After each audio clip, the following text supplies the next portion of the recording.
Hi, this is a more in-depth video for part 1 of the payroll project. Before you begin the project, make sure you've read the chapter. So the problem you're going to start is on page 7-16. Make sure you've read 7-1 through 7-14 because it will give you additional information on what you need to do. So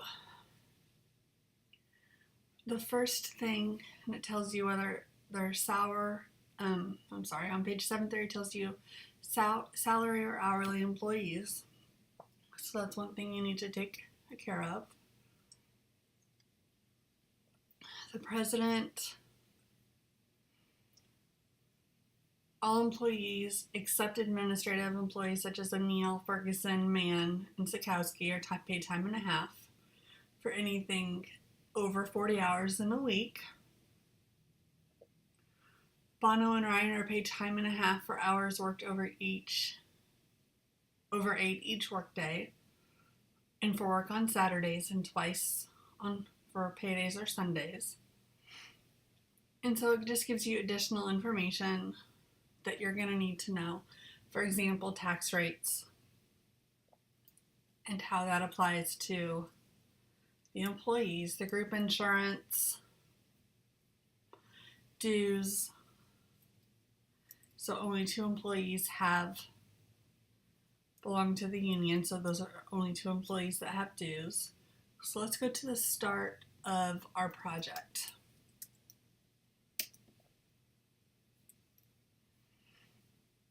Okay. So you can start this one of 2 ways. You can either start on the employee's earnings record, or you can start on the payroll register once you start December 4th. So the first thing is December 3rd, where you're going to need to show that you deposited state taxes. So you would put the date, the day, so you put the month, day, and since we are paying state payroll taxes, we're just going to scroll up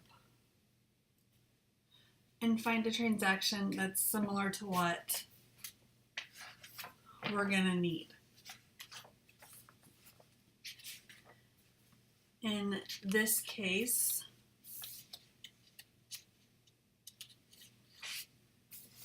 it's going to be employees SIT payable. So basically it's going to be from November 4th, so you can just copy the accounts, paste them below. The amount we're going to use is going to be on the ledger. So we're going to go down to the employees SIT, which is the state income tax, and that's $427.43. So we're going to use that amount. So we're going to go December 3rd. Then you would put the reference, which would be the journal page, 427.43. That would zero the account out. So 427.43. That would be your cash amount as well, so make sure you record that in the ledger as well. I'm typing in the wrong amount.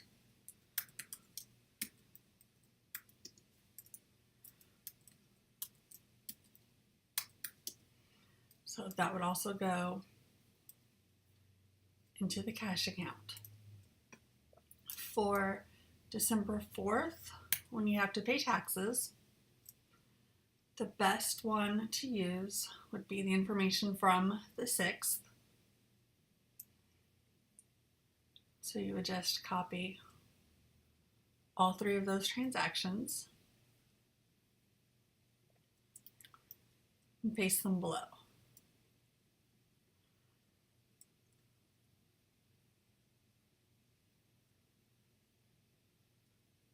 So since they don't all fit,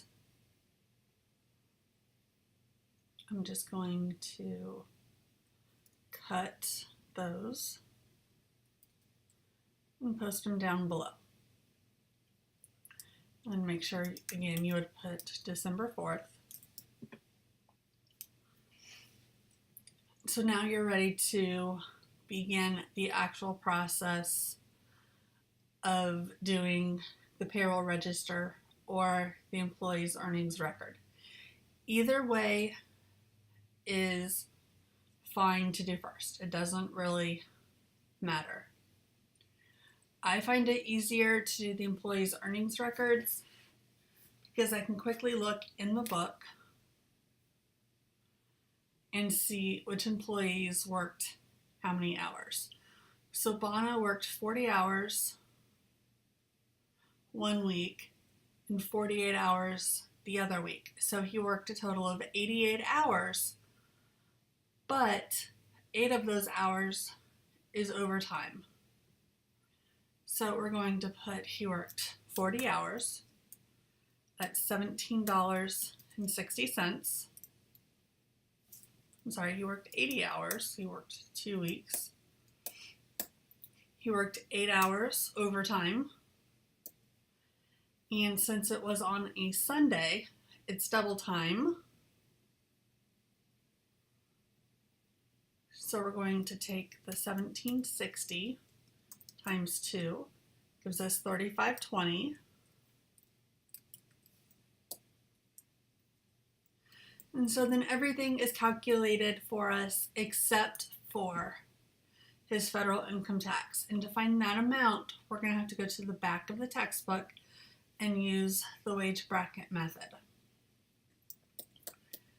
He is part of the union, and so if you've noticed, it's either $8 and then it has his health insurance or his life insurance, then $8, then the insurance amount, so then it's going to be another $8.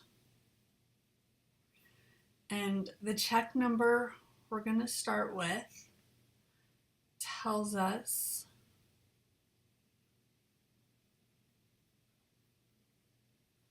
should tell us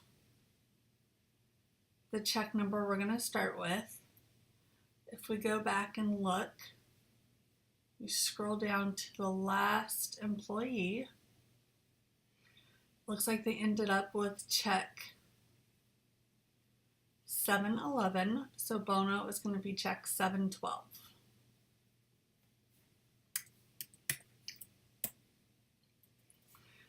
And so then once you calculate the tax, that will tell you where you need to be. So let's go back to the wage bracket method in the book.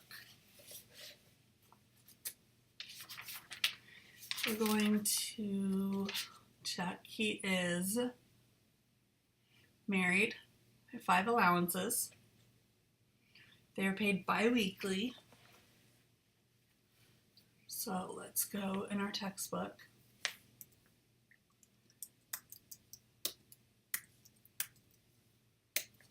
So this is single weekly.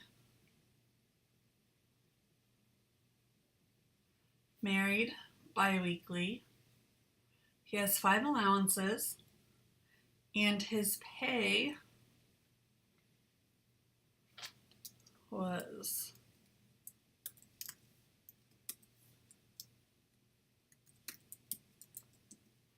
is $1689.60. So we're going to go at least 1,680, less than 1,700, 0, 1, 2, 3, 4, 5. So it looks like he should have a federal income tax of $58 and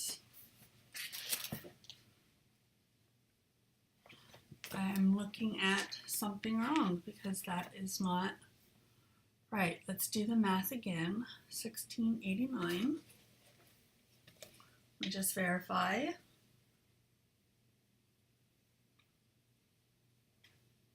$16.89.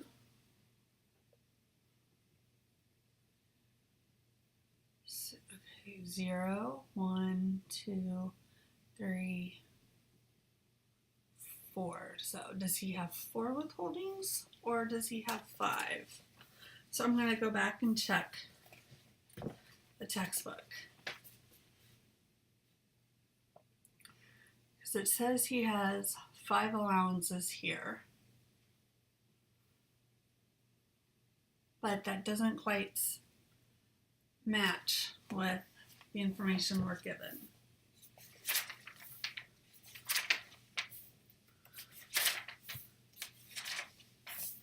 So I'm going to go back to the textbook and see if it tells us anything. Bono, let me make sure I'm looking at the right individual. Bono should only have 4 allowances. So that would make this tax 0, 1, 2, 3, 4, $75.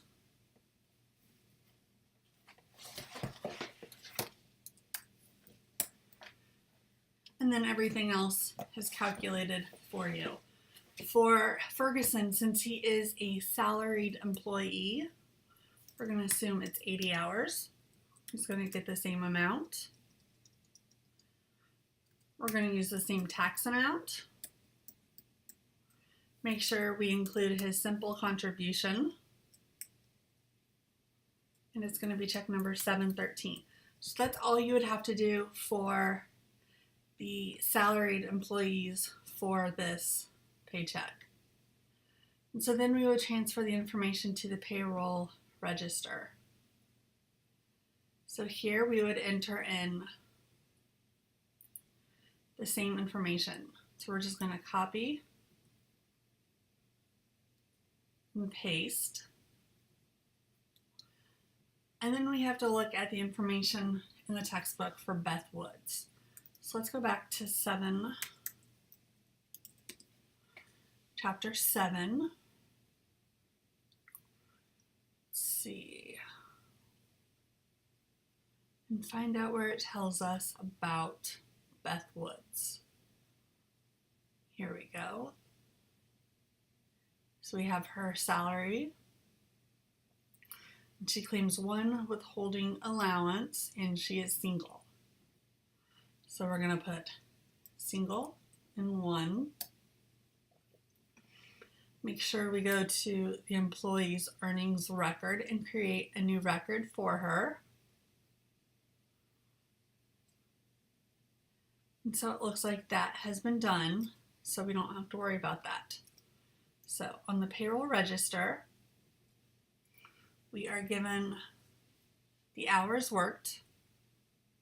Sure it's for December 3rd. So December 4th. So we're just going to copy this information to our file.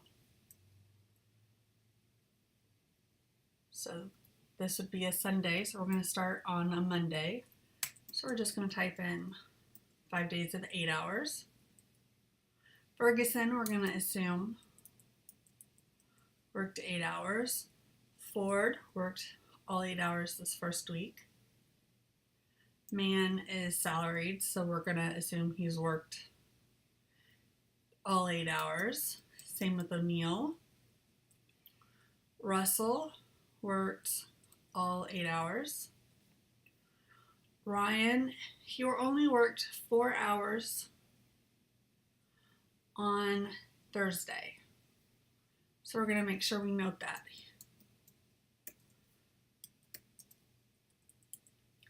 Sikowski is salaried. The student, which is yourself in this case, you worked all, looks like you worked 36 hours. Oops. And then Beth Woods, she didn't work the first day, so she only worked 8 hours for the last 4 days of the week. And then we're going to do the same for the second time card.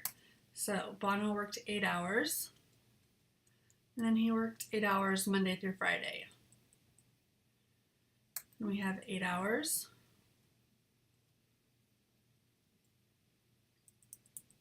Oops. Ford worked all week. Mann is salaried again. O'Neill is salaried. Russell worked all 8 hours each day. Ryan has 2 hours of overtime.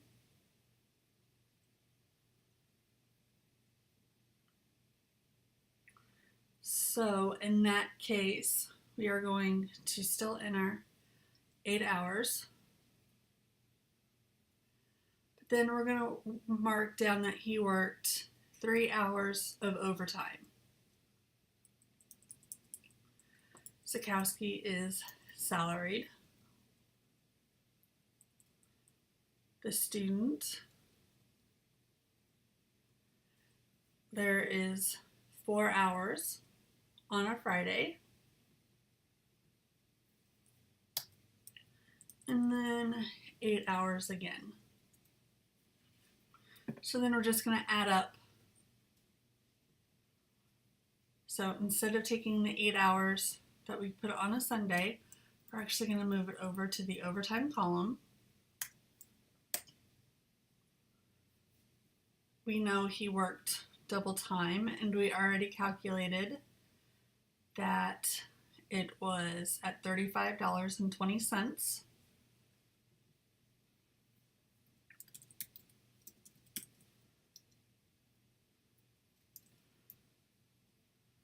And then we need to add up the hours. So most employees worked 80 hours. The easiest way would be to take the 40 and just make sure there was 40 hours total. So we have 80 and 80. 80. Even for salaried employees, you still need to put in the hours worked. Worked 76 hours. Even though he has 3 hours of overtime, he only worked 76 regular hours. The student worked 3, 4, 32, 36, 36 and 36 is 72 hours. And then she only worked 72 hours as well. So for the hourly employees, you need to put in their pay raise, $17.60 an hour. Ryan gets $18 an hour. And the student gets $14 an hour. So then you're going to do the math. So the first one we have is 80 hours times $17.60 gives us 1,408.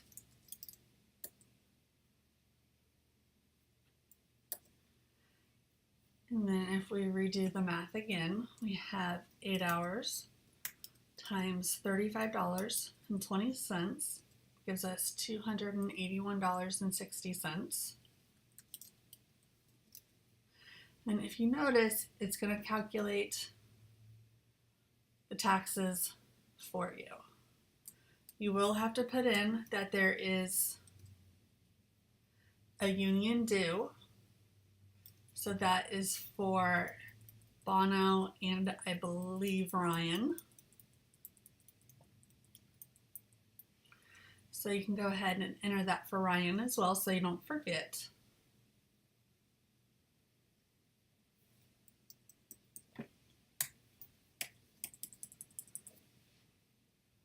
You have to put in the salaried amounts. So you can just look above for that. You know it's $22.50. We are told Catherine Ford and Virginia Russell received pay raises.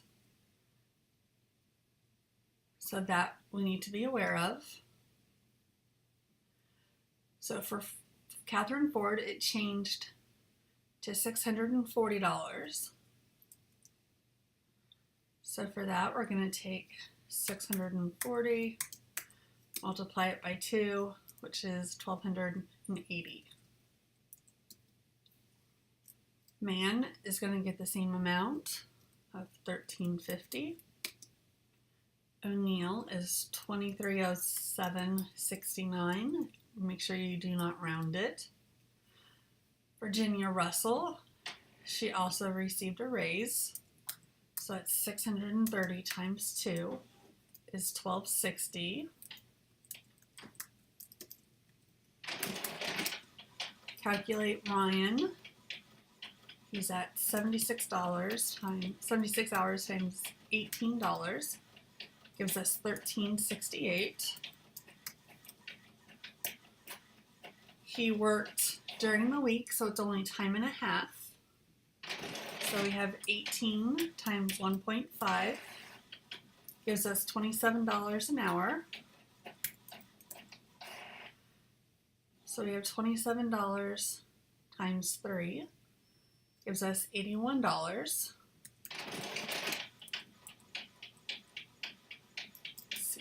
Sikowski is $2,050. We'll have to calculate the student pay. 72 times 14 is 1,008. And then this is what we talked about earlier, where we go back to chapter 2. So it's $600 a week. We're going to multiply that times 4 divided by 5 gives us $480 plus another $600 gives her the 2 weeks worth of pay for $1,080.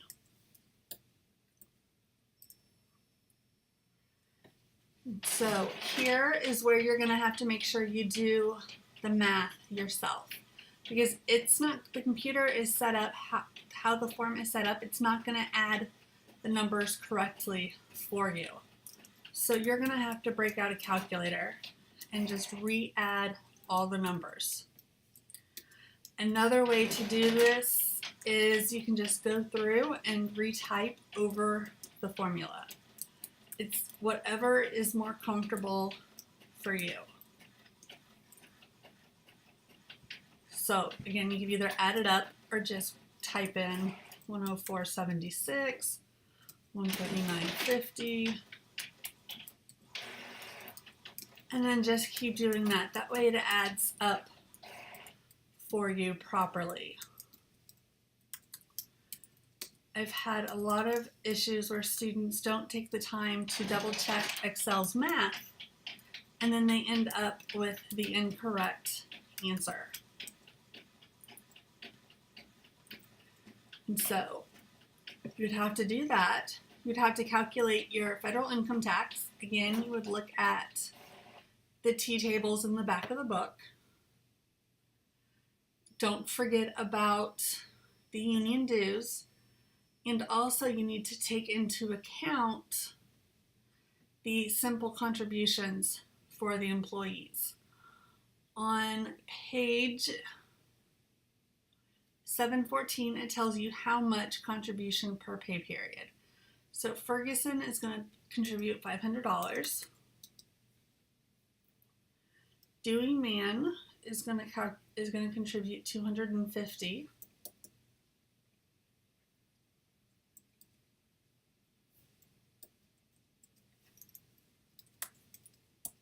And remember, these amounts come off their taxable income. So for Man, his taxable income is only going to be $1,750. So when you go looking at the wage bracket charts or the T-charts in the back of your book, make sure that you look for the $1,750 since he is contributing to a simple retirement plan. Those are tax deductible.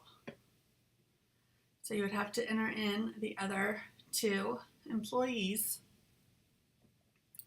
for this payday.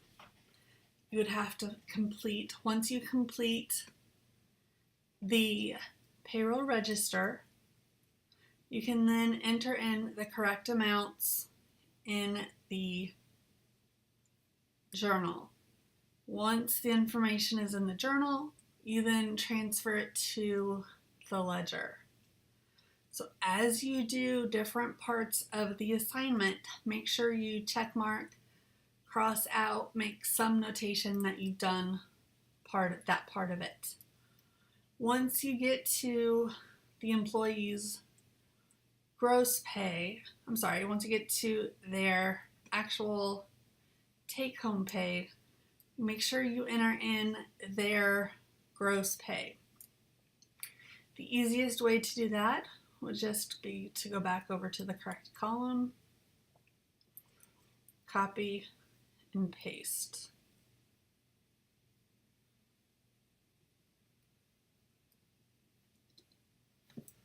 So it may not let you copy and paste. Yeah. So since it's not letting you copy and paste, you're just going to have to type it in.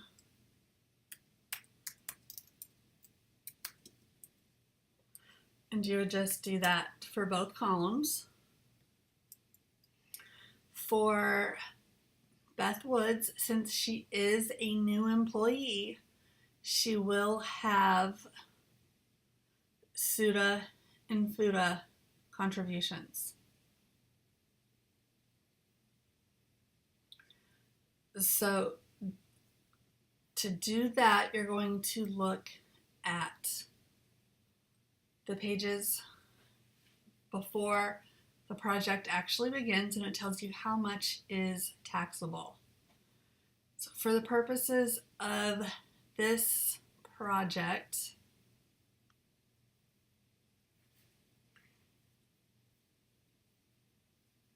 it is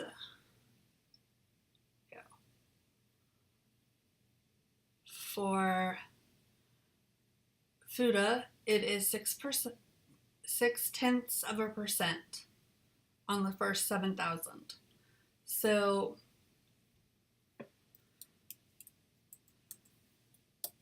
her pay is $10.80.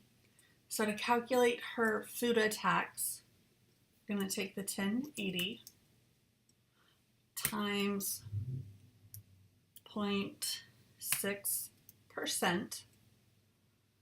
So on the journal, that'll give us $6.48. But for the purpose of the payroll register, you're going to enter in her pay. So that gets a little confusing. You're going to put in how much of her pay is actually taxable for both FUTA and SUTA. Since SUTA is 0.07% on gross earning. So, and then the last couple columns, you're going to enter in the gross amounts based on where they fall in the costs of the company. That is actually on, just saw it, here we go, On page 7-6, it tells you the accounts to be charged. So for O'Neill, he's the administrative salary. So you would find the administrative column. So I'm just going to go up top and highlight it. Go down to the payday we're working on. Find him. So this is where it gets kind of tricky. So he's 1, 2, 3, 4, 5. 1, 2, 3, 4, 5. So we're going to enter in the 2307.69. And then for the office salaries, you would put in Ford, Williams, Russell, and yourself in the student column, which is the office column. Sales salaries you would put in the correct column, and then plant wages you would put in that correct column as well. If you ever get stuck, look at the information on the previous pay. That's going to help you figure out exactly where your information should be going. So that's one thing to keep in mind. So either do the payroll register first and transfer the information to the employee's earnings records, or complete the employee's earnings record and transfer the information to the payroll register. Once the payroll register is complete, you then put that information into the journal. For example, we know that the union dues are $16. We know that the administrative salary, since there's only one, is $2307.69. And then the rest would just be added up. We'd put the union dues as a credit because it is a payable. So it's a liability. Payroll taxes is going to be a total of the FICA and the SUTA. So if you're still struggling with this and you need to meet again, let me know. I'm here to help. Again, we can use a different program so it's more easily to work through items together. So let me know if you have any questions.